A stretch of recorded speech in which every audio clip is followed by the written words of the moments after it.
Estamos en el Museo de la Montaña Sarda de Arezzo y aquí presentamos las reconstrucciones de la exposición de la Asociación Impronte de Historia e Historical Traces.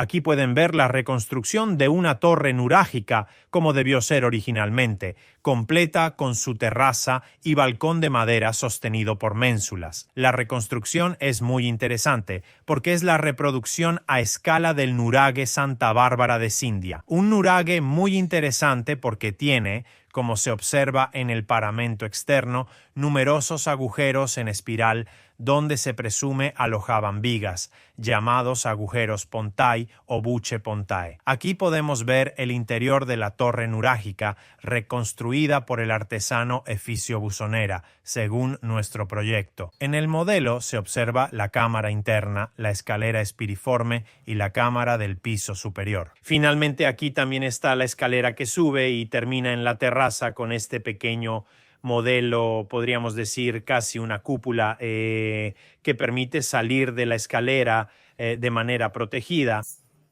Este es un detalle al menos interpretado por nosotros así, observable también en los modelos de nuraghi, donde está presente efectivamente esta especie de pequeña ojiva terminal. ¿Cuál es la idea?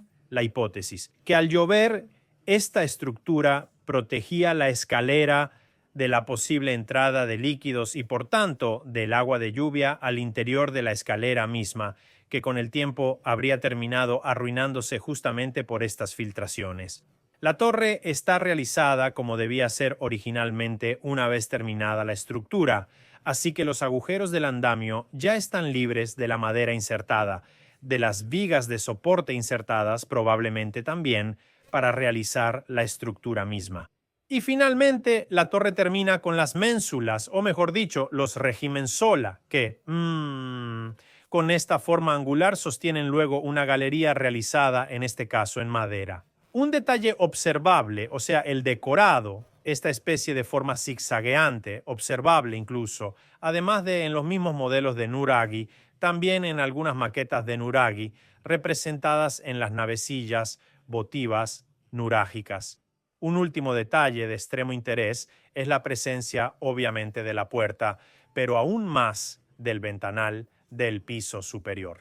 La puerta es el ejemplo clásico de entrada nurágica, los jambas a los lados con un número de sillares que varían de 3 a 7, un arquitrabe que sostiene el cierre, la abertura y luego la llamada ventanita de arquitrabe o ventanita de descarga que termina justo la entrada.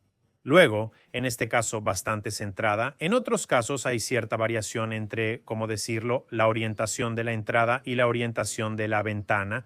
En este caso, la ventana está exactamente alineada con la entrada y tiene una serie de detalles bastante interesantes, incluyendo el trabajo del mismo arquitrabe colocado para cerrar la ventana, pero incluso en los laterales hay huecos que se supone podían usarse también como encastres útiles para una ventana o en cualquier caso para un cierre de madera con el que literalmente tapar esta abertura.